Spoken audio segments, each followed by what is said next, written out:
नमस्कार दर्शकों, मैं हूं आचार्य मयंक शर्मा। दर्शकों, आप सभी का हमारे चैनल में बहुत बहुत स्वागत है। दर्शकों, आज चर्चा करेंगे मंगल ग्रह जो हैं एक बार फिर से नीच के होने जा रहे हैं। तो काफी समय से लोगों के फोन आ रहे हैं कि सर मंगल तो ये अभी नीच के हुए थे 20 अक्टूबर को, अब फिर से नीच के हो जाएंगे, अब लग रहा है फिर लंबी परेशानी रहेगी। तो दर्शकों, आपको बता दें 20 अक्टूबर से लेके और 2 अप्रैल तक मंगल जो है कर्क राशि से मिथुन राशि में इनकी अदला बदली चल रही है। 20 अक्टूबर को ये पहले कर्क राशि में गए, दिसंबर में फिर ये वक्री हुए, फिर ये जनवरी में वक्री होते होते ये वापस मिथुन में पहुंचे और फिर मिथुन में मार्गी हुए हैं और अब जो है 2 अप्रैल को ये वापस कर्क राशि में जा रहे हैं और अब सीधी चाल चलेंगे। कर्क राशि में ये 2 अप्रैल से लेके 6 जून तक रहेंगे। तो आने वाले जो पूरे ये 60-61 दिन रहेंगे, ये कैसे रहने वाले हैं, मंगल का दुष्प्रभाव किन राशियों के ऊपर ज्यादा रहेगा। पहले आपको बता दें, मंगल ऊर्जा का कारक है, हमारी शरीर में रक्त का कारक है और हमारी साहस का कारक माना गया। आपके अंदर कितना कॉन्फिडेंस है, आपको क्या डर लगता है या घबराहट रहती है या आप किसी से डरते नहीं है, दबंगई आपके अंदर दिखती है, तो ये मंगल की स्थिति तय करती है। अगर मंगल कुंडली में नीच का है तो कहीं ना कहीं साहस पराक्रम में कमी करता है, रक्त विकार हो जाते हैं अगर खासकर राहु शनि के साथ या केतु के साथ इसका प्रभाव हो तो। अगर मंगल इसके उलट कुंडली में उच्च का होकर बैठा है तो व्यक्ति के अंदर कॉन्फिडेंस जबरदस्त होता है, उसको सभी कार्यों में सफलता मिलती है। ऐसा व्यक्ति सेना में जाता है, पुलिस में जाता है, एयरफोर्स में जाता है या संगीत में बहुत रुचि होती है, या यूं कहें कि ऐसा व्यक्ति बहुत अच्छा खिलाड़ी भी बन जाता है। ऊर्जावान बहुत होते हैं ऐसे व्यक्ति जिनका मंगल बली होता है या योग कारक होकर बली होकर केंद्र में या त्रिकोण में बैठे तो विशेष शुभ फलदायी साबित होते हैं। तो दर्शकों, आज चर्चा करेंगे 2 अप्रैल से लेकर 6 जून तक नीच के मंगल 12 राशियों के ऊपर क्या प्रभाव डालेंगे। देखिए, पिछली बार जब 20 अक्टूबर को मंगल नीच के हुए थे कर्क राशि में तो अष्टम भाव में शनि थे, तो मंगल की पूर्ण दृष्टि शनि पर थी और शनि से षडाष्टक योग बन रहा था मंगल का, यानी शनि से छठे भाव में मंगल थे। लेकिन इस बार ये स्थिति नहीं है, तो मंगल की इस बार नीचता उतनी ज्यादा खराब फल नहीं देगी जितना पिछली बार राशियों को परेशान किया, कुछ राशि को। लेकिन नीच के मंगल हुए हैं तो भाई जिन चीजों के कारक है उन चीजों की तो कमी करेंगे ही आपकी कुंडली में, खत्म तो नहीं करेंगे लेकिन कमी कर देंगे या देरी से वो सुख देंगे। तो चलिए फटाफट से बताते हैं कि 12 राशियों के ऊपर नीच का मंगल का प्रभाव ये आने वाले 61 दिन कैसे रहेंगे। शुरुआत मेष राशि वालों के साथ। मेष राशि वालों, आपकी राशि के स्वामी मंगल हैं जो कि नीच के होने जा रहे हैं 2 अप्रैल से। तो यहाँ आपको गले छाती में कोई तकलीफ रह सकती है। अगर आप ऑलरेडी इस तरह के पेशेंट हैं, आपको ब्रोंकाइटिस रहता है, अस्थमा रहता है, तो इस तरह की समस्याएं बढ़ सकती हैं। थोड़ा सेहत का ध्यान रखें, अपनी माता जी की सेहत का ध्यान रखना भी आपके लिए इस दौरान बेहतर रहेगा। कार्य क्षेत्र में सफलता जरूर मिलेगी लेकिन कुछ ना कुछ कठिनाई के साथ। कोशिश करें कि घर में या दफ्तर में किसी भी तरह के विवाद से आप बचें तो आपके लिए बेहतर रहेगा। गृहस्थ जीवन में भी सुख शांति बनाए रखें। चर्चा वृषभ राशि वालों की। वृषभ राशि वालों, इस समय आपको अपनी जीवन साथी की सेहत का ध्यान रखना चाहिए। कोई भी कार्य पार्टनरशिप में इस समय नहीं करना चाहिए। कोई भी डील करना चाहते हैं तो सोच समझ कर करें, कुंडली दिखाकर करें, अन्यथा तो हानि भी हो सकती है। कार्य व्यवसाय में हालांकि मंगल आपको लाभ देगा, यात्रा से लाभ मिलेगा, धन लाभ भी होगा, लेकिन कोशिश करें कि कड़वे बोल कम से कम बोलें। चर्चा मिथुन राशि वालों की। मिथुन राशि वालों, इस समय वाणी पर संयम रखना बहुत जरूरी होगा। दूसरे भाव में नीच का मंगल जो है घर परिवार में, ससुराल पक्ष में कोई ना कोई वाद विवाद की स्थिति पैदा कर सकता है। वाणी पर संयम रखें, सोच समझ कर बोलेंगे तो आपके लिए बेहतर रहेगा। थोड़ा इस समय आपको अपनी सेहत का भी ध्यान देना चाहिए और कोशिश ये करें कि भाई किसी भी तरह के विवाद ना हो।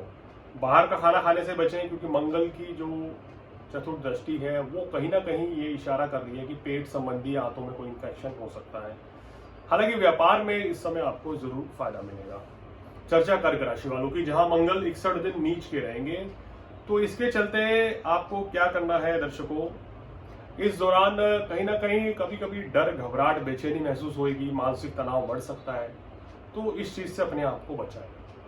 और कभी कभी क्रोध की अधिकता भी रहेगी तो उस चीज से भी बचना होगा। हालांकि एकादश भाव में आपके गुरु हैं जो आपको किसी बड़ी परेशानी से बचाएंगे और शनि देव भी भाग्य स्थान में आ गए तो बहुत ज्यादा चिंता की बात आपके लिए नहीं है। संतान की सेहत का ध्यान रखें। कार्य व्यवसाय में तो उत्तम धन लाभ मिलेगा, काम कारोबार में सफलता मिलेगी, सुख साधन भी बढ़ेंगे। लेकिन कुछ कुछ अड़चने आप देखेंगे आपके कार्यों में आती रहेंगी इस 2 महीने में, लेकिन कार्य आपके सभी पूर्ण होंगे। अगर धन का निवेश करना चाहते हैं तो सोच समझ कर करें। चर्चा सिंह राशि वालों की, जिनके 12वें भाव में स्थिति बंदी है, तो सिंह राशि वालों इस समय आपको विशेष सावधान रहना है। शनि की ढैया का प्रभाव भी है। यहाँ सबसे पहले सेहत का ध्यान रखें और वाहन इत्यादि संभल कर चलाएं। कोशिश करें कि इस समय कोई नई डील ना करें, बिजनेस में परिवर्तन ना करें। अगर जॉब भी चेंज करना चाहते हैं तो किसी अच्छी कंपनी में अप्लाई करेंगे, यानी कि कोई रिस्क फैक्टर वाला काम ना करें इस समय सिंह राशि वालों। और इस समय खर्च कुछ अधिक रह सकता है। घर परिवार के बड़े बुजुर्गों की सेहत का विशेषकर इस समय ध्यान रखें तो ये बेहतर होगा।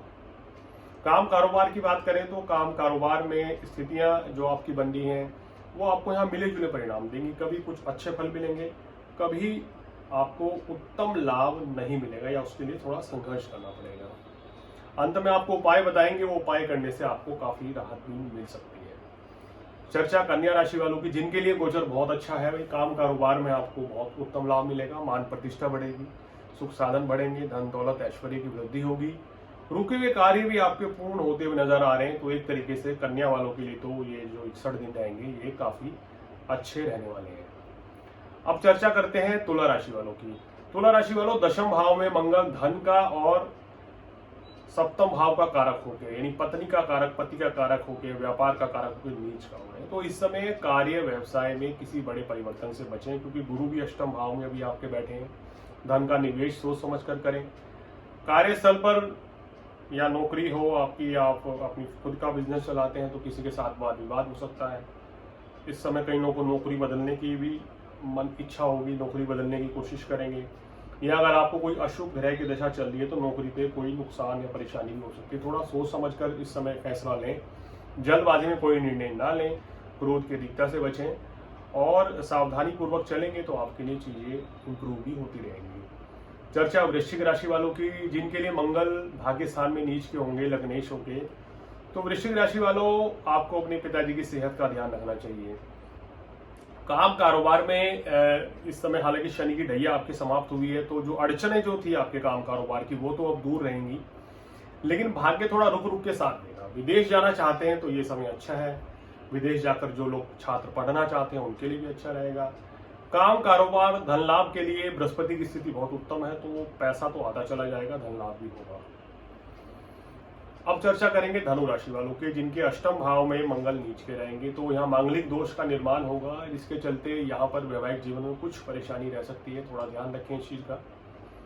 और शनि की ढैया भी आपको लगी हुई है, शनि राहु के साथ है, मंगल नीच के हैं, गुरु छठे में है। तो नए कार्य की शुरुआत करने से इस समय बचना चाहिए। धन का निवेश ना करें, किसी को पैसा उधार ना दें और सोच समझकर निर्णय लें तो आपके लिए बेहतर रहेगा। थोड़ा इस समय स्ट्रेस लेवल बढ़ सकता है। स्ट्रेस से बचने के लिए संगीत का सहारा लें या आप योग का सहारा लेंगे तो आपके लिए बेहतर रहेगा।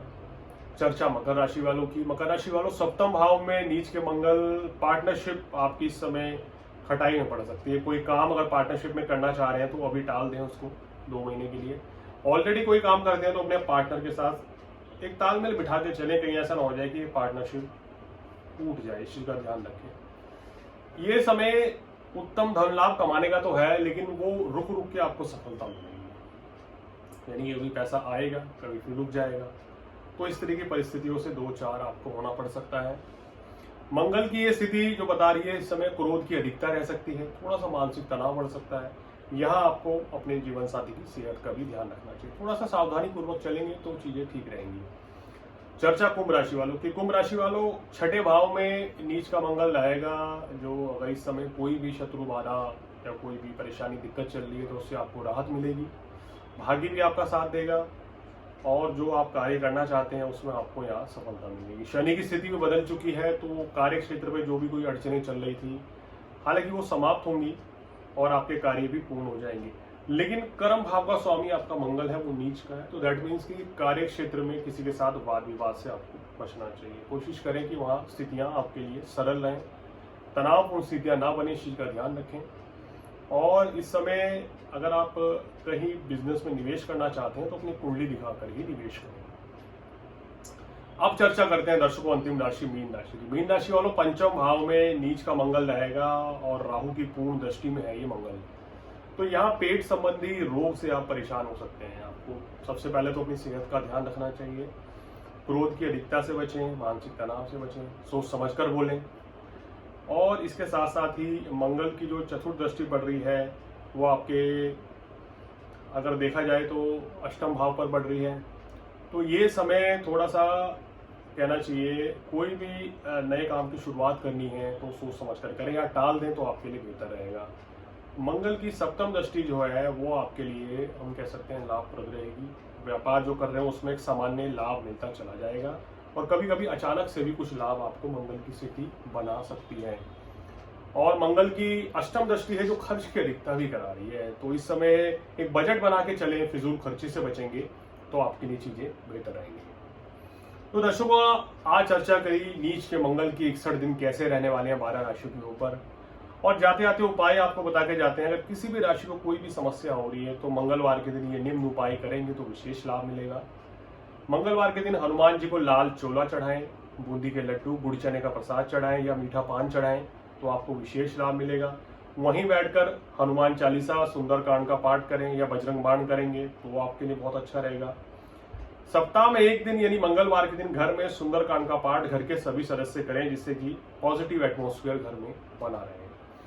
तो ये सब चीजें करेंगे तो आपके लिए बहुत ही अच्छा रहेगा। ओम हनुमंते राम दूताय नमः, इस चमत्कारिक मंत्र का भी जाप सभी 12 राशि वाले कर लें तो साहस और ऊर्जा की वृद्धि होगी, मानसिक तनाव से भी छुटकारा मिलेगा और आपके रुके हुए कार्य भी पूर्ण हो जाएंगे। तो दर्शकों, आज फिलहाल इतना ही। अगले एपिसोड में किसी और जानकारी के साथ आपके सामने फिर हाजिर होंगे। तब तक आचार्य मयंक शर्मा को दीजिए इजाजत। नमस्कार।